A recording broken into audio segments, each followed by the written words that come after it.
Welcome to my first ever video, and today we're doing a fixed Ferrari race on iRacing in the Ferrari GT3 Evo, and it's at Watkins Glen in the official iRacing series. So it's not going to be the best video today, unfortunately, because I didn't record it live, so we're actually watching a replay. But two reasons for that. One, I thought it was going to be a terrible race, which I think I'm going to explain in the video anyway. Thought it's going to be a terrible race, and I need to do some manoeuvring around anyway with webcams and microphones. This section here will probably sound a bit quieter than the actual watching the race because of where the microphone is. So we're going to get into it, and we actually qualified in this race on pole, surprisingly, with a 1:47.0, which in previous race I've done would have been middle of the pack in the splits that I've been involved in. So quite surprised that we qualified on pole. And quite a nervous start as well, because I've never actually started a race on pole, especially behind a pace car. So yeah, that was interesting, and hopefully we'll get a good result. So let's have a look. So here we are, ready to start behind the pace car. Being the first time I've actually qualified in pole, this is quite a nervous prospect. You know, I had normally when I've done this race, I've qualified middle of the pack, or I've started at the back when I haven't bothered to do qualifying, and you kind of just follow what everyone else does at the start. But this time, obviously, it's up to me to determine when we're going to get away and how quickly.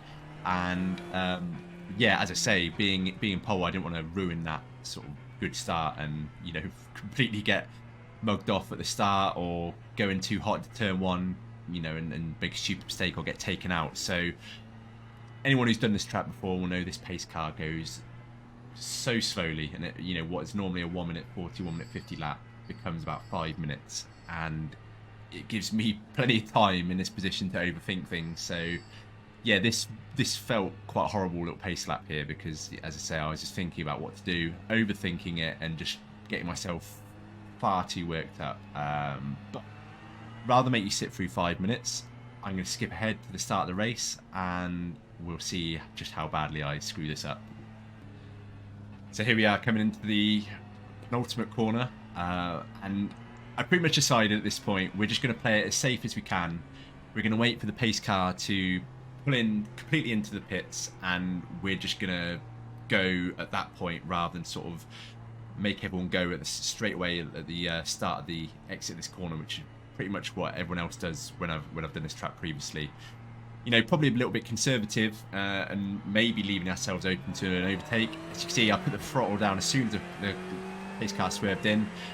But this has given us a good start, because I don't know if they weren't expecting it, but we've now basically taken turn one, or going into turn one completely alone. There's no one by our side, so it's nice and easy to take this into a very safe exit, not have to worry about, you know, going too wide or taking anyone out. No one going full send into us, which means we can survive going into the first chicane. What you can't see at this point is in my mirrors, there's two cars that are, you know, getting the draft or got a better exit or better line into that, about to make it a 3 wide into the chicane, and I'm going to back out and just let them go past, because at this point there's no point blowing our race, you know, on the first chicane and taking ourselves out, or risk defending against cars that are just going to take us out. So we're going to let them pass, and if they're willing to go 3 wide into that chicane, there's a good chance that these two are going to battle extremely hard and either take each other out or just make each other go wide, and we'll take advantage of that. I think at this point, given we are now in third place, I think we're just going to decide to, you know, build a rhythm, get comfortable into this race, and take it easy. And as I say, just sit back and watch these two either take each other out or just push each other into making a mistake that we can leap on and sort of, you know, take an easy place. But this boot section here, so we've got the heel and toe corners, the toe corner especially, or sorry, the heel corner especially, because you're going uphill, accelerating into that a little too early, you can massively go out and spin out or go wide and go onto the grass. So that's a really nasty corner. But other than that, there aren't too many places to make mistakes unless you are too early on the throttle, or you're, you know, like I am at the moment, extremely nervous and just going to make mistakes just because you're not thinking straight. But this corner, what we want to do in this race as well is we're trying to get a decent safety rating to try and get promoted to C class. So we don't want to make any mistakes. That corner, turn one, it's really easy to go wide and get yourself an off track. So, and it kind of messes up this entire flat out section because you're normally sort of recovering into that and you get the wrong line going into this. So you lose a lot of speed there. As you can see, we're now on lap 2. We're, you know, a second behind P2, but we're just going to keep a nice constant speed and just, you know, try and take every corner safely rather than being too aggressive. Slightly narrow into that corner than we normally should be, but we're pulling the time in now, so we're now under a second to P2, a second and a half to P1, but these two aren't battling as hard as I thought they would be, which isn't great news for us given that we sacrificed that the lead at the start. But there's plenty of time yet, you know, 9 laps in this race, so we've got plenty of time for them to take each other out. At the moment, again, that's a heel section of this whole boot section of the track. That is extremely difficult, or easy, should I say, to make a mistake and spin yourself out. So it's getting that corner consistently right, so we're not losing time, and more importantly, not spinning out is crucial. This is another part of the track where you often see accidents, and if you spin here and you're facing into the barrier, it's extremely difficult to get back into the race because you basically got to do a 50-point turn, and you're going to annoy a lot of people because you're probably going to block them or take them out. So making sure you get that right for your own race as well as others is key. Going into the third lap now, gaps are pretty much the same as they were in the last lap. Again, we're going to brake a little earlier than we normally would do for this, but it's just about making sure. And you can see even then when we were playing it really safe, it's so easy because we're going slightly off the track there. So not the best line into this flat out section, and you can so easily lose speed. You just, you know, scrub speed off by going a bit too wide and having to correct yourself. So it's really important to sort of make sure you get a good line for that. So these two starting to bunch up a bit. You can see we're now 0.7 behind P1, half a second. So they're really close. You can see into this corner especially, they're getting right up each other's into each other's space now. So they're starting to get a bit more, you know, to the point where they could take each other out. That corner especially had to slam the brakes on a couple of times there. So, you know, I started to think that letting them pass was a good move at this point. And there we go. P4, car number 14, slightly too fast in that corner, goes into the back of them, takes them both each other out. And I don't know if either of them had damage, but we've effectively got a nice comfortable gap now. So you can see to what is now P2, we've got a 4-second gap. Not the biggest gap, but it's enough to give us a slightly more comfortable race now. We can sort of, you know, not relax, but we're not sort of worried about cars right up behind us now. But it's even more important at this stage that we actually have a nice clean race, so we don't get complacent or don't make a stupid mistake, because 3.5 seconds on this track isn't a lot, especially on the couple of corners where you can make mistakes. But it's just about, as I keep saying, being consistent. Braking again a little bit too early, and there's something I've got to practice, I think, with that corner. I go in, brake far too early just because I'm so cautious about getting an off track on that corner. Slightly better line into this flat out section here. And again, going into the chicane, now we're out in front, we don't have to worry about cars in front or behind us. I didn't want to try, you know, anything different, like braking any later or any earlier, but I know there's plenty of time to be had there, because, you know, we are braking a bit earlier than you normally see the faster cars braking in the practice sessions, but now wasn't the time to try anything new. So yeah, we stuck what we did. Very early braking there, not carrying much speed into the corner, but we just want to be careful now.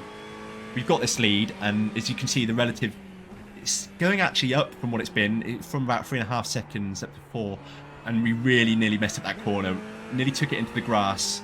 So as you can see, that was a corner that I said is prone to making mistakes on, and we've nearly lost a second alone on that corner. So yeah, we need to make sure we don't have another mistake like that again.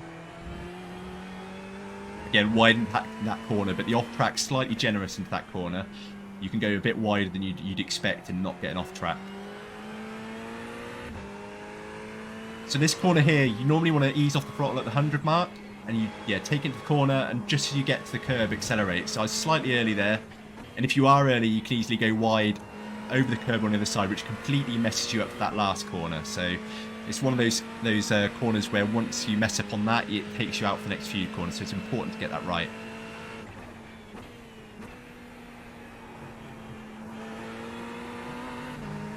So Levente, now in P2, has closed the gap considerably to what it was. So from 4 seconds, I think they must have messed up on that first corner because they lost half a second alone there, but they were down to mid 2 seconds. So having to be slightly more careful now. I mean, I know it's looking at the relative now, it's now at 4 seconds. So they must have really had a bad first corner, and that would have messed them up that entire first sector. But knowing that they've got that pace to get it down to 2.5 seconds, I would have been worried at this point that, you know, we can't be as conservative as we had been at this point, and it was about sort of not suddenly becoming aggressive and maybe making mistakes, but we had to sort of, you know, be less cautious than we have been.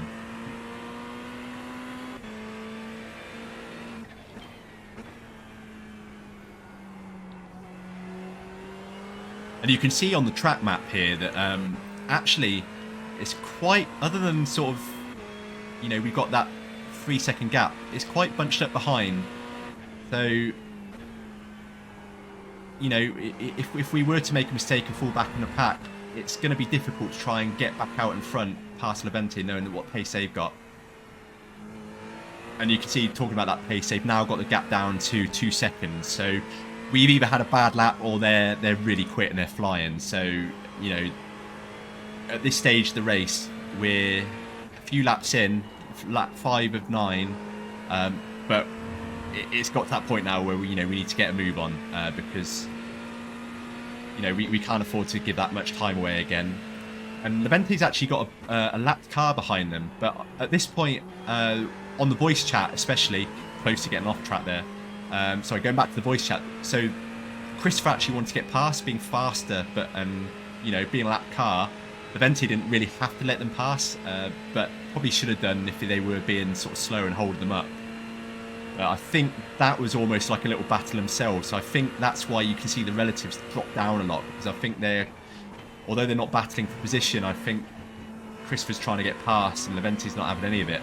So yeah, it's helping us out a lot there, because we're able to sort of go up ahead up and not sort of let them deal with that little drama that's going on back there.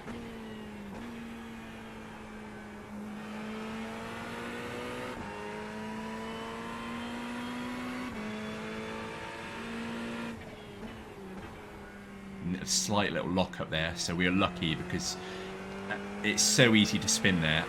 On practice laps and other races I've spun there, and again, this track's not the widest, so if you spin there it's really difficult to get back into the race, and you're normally right in the racing line, or at least on a part of the track that's going to get in people's way, so you really need to be careful.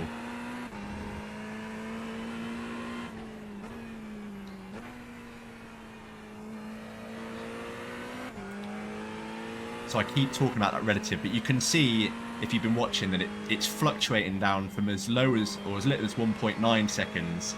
And then normally after the first corner, I don't know if they're really struggling with that, but after the first corner it seems to go right back up to around 3.5, 4 seconds. So we're sort of losing a load of time throughout the lap, but then we're gaining it all back at the start of the next lap. So, you know, we're sort of lucky in that in that point that we're able to sort of get that time back, because I think if we continue to, you know, lose that pace, obviously we'd have lost the lead a long time ago. So thankfully their sector 1 isn't that strong.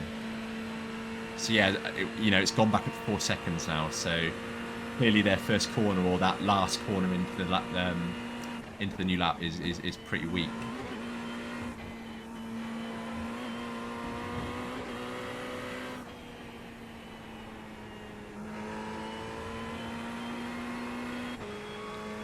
Thankfully, the traffic up ahead is 10 seconds away. Really didn't want to come up to the back markers and have to worry about getting past those and losing loads of time, because I think at this kind of iRating, these kind of splits, you can get people who don't really pay much attention to blue flags.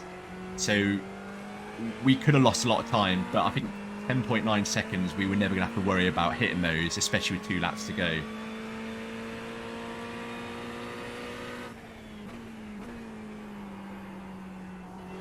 Slightly wide there, and again, a little bit of a lock-up going into that corner.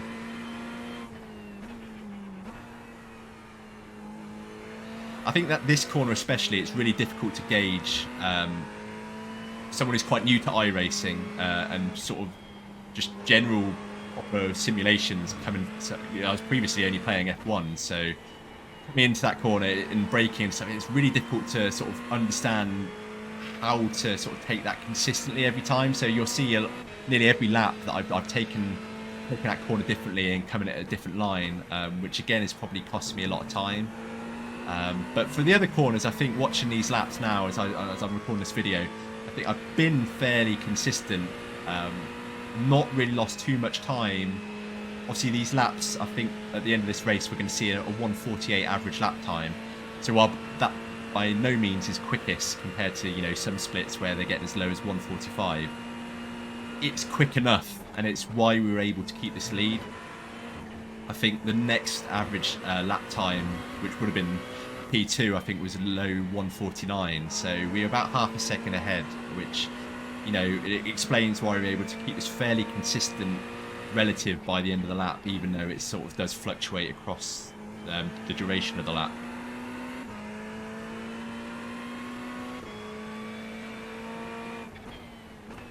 So you can see from that we're actually braking quite early now. I think it's getting to the fact that we were coming up to the last lap now. I knew it was going to be the last lap, and it was just making sure that we didn't blow the race at this late stage. It could have been so easy to sort of get carried away, and, you know, like that we nearly did then, brake too late, not brake to or spin or lock up or something.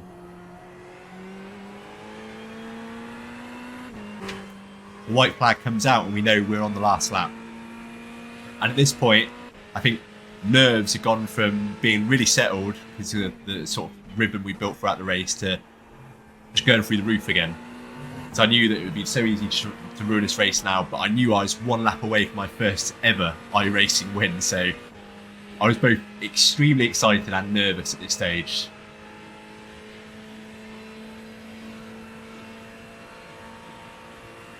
So I think we're going to see quite a conservative lap here, if I remember rightly. I think we're going to do a lot of early braking. Just knowing that, although that 3.5 seconds isn't the biggest gap, knowing that it's just enough to get us through, even if we are to take it extremely safe. We just have enough time to get through to the end. So it was just making sure we didn't come off the track.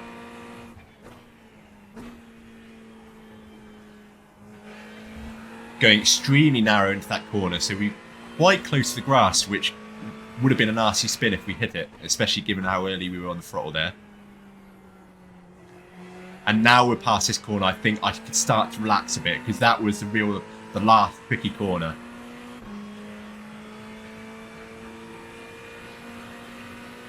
You can see braking at the 200 mark there, where we normally brake at the 100. So it's, yeah, extremely early. But now it's about bringing it home. Last few corners, and if we can get around this, then we know it's as good as done. So even though we've been extremely conservative this lap, we've still kept to 2.5 seconds. So Menente's obviously just relaxes a bit as well, knowing that they're not going to get the win. And there we go, the checkered flag, and we take our first ever iRacing win. And at this point, I mean, anyone watching this obviously likes sim racing, so they know that it's not just a game at this point, and you just do get so emotionally invested in it. And I think once I came to a stop and, you know, turned it off, I think I just stared at the screen for a good couple of minutes, just not in shock, but I generally couldn't believe that I'd managed to get it, because I was expecting to have a terrible race given how bad the last few races before this one had gone. So there we go, P1. Let's take a look at the results and have a look at lap times and see how the rest of the field fared up. So there we have it, P1, and yeah, I'm actually quite surprised that given it's a win, I'm actually quite surprised just how much iRating we gained, because I don't think the strength field was that high given what our iRating was. So it's a 1065. So yeah, actually, that's I was pleased with that. More importantly, I'm pleased with the safety rating because we're trying to get promoted to Class C at the moment. And the fact we got through the race, trying to keep in front, where we could have easily made a mistake or been too aggressive, we managed to get through the race with 0 incident points, which is great. So we've got a bit of a safety rating boost there. As you can see, average lap time, as I mentioned earlier in the video, high 148s, so not the quickest, and we qualified with a 147.0, so way off our quickest time, but it's a fairly consistent time that we've put in if you look at all the individual laps, so not too bad. And our fastest lap actually was a 147.1, so close to what we nearly qualified at. Fastest lap of the race set by Sergio was a 146.5, which is a good time, especially given how bunched up at the stage of the race that was. So they must have really drove their socks off to get that lap when they had traffic and battling for position. But yeah, I'm chuffed with that. That's a really good confidence booster for me, because previously up until that point I've been very, very not too safe, where I've almost never defended a position. I've just let people pass because I'm too worried about safety rating and especially iRating because I don't want to plummet down. But that's kind of a contradiction, because if I'm not defending, I'm dropping down the grid, which is going to mean iRating doesn't even goes up very little or drops. So confidence from these kind of results means that I can then take that going forward, even if we didn't have to worry about battling with traffic, other than those 2 cars ahead of us at the start that took each other out. We didn't see any other cars, but just knowing that we can put that consistency in without making the errors really sort of will help going forward. So yeah, first video on YouTube, and as I say, next one will be a bit more exciting in terms of editing and stuff that's on screen and how it's recorded. But for now, it's just a start, a good race and a good victory for the first result, and then hopefully next week we're going to do some more fixed Ferrari races. We're going to try a few Formula Renault, so I've been starting those. Not at the point where I want to record videos for them yet. It would be a bit of a chaotic race, but we're going to get to that point. And as we go at the classes, obviously we can do more races, and I want to try and get into endurance race at some point, but obviously that's difficult with our class at the moment. But yeah, thank you very much for watching. Obviously comments on terms of how the audio sounded. I know it's not great. I've got a bit of a bad room in terms of stuff for audio. I need to get things like carpet and more soundproofing to stop the echo. But yeah, any comments in terms of how this went, I really appreciate it. And if you want to like and subscribe, that will always be massively appreciated as well, especially given this is our first video. Thank you very much for watching, and I'll see you soon.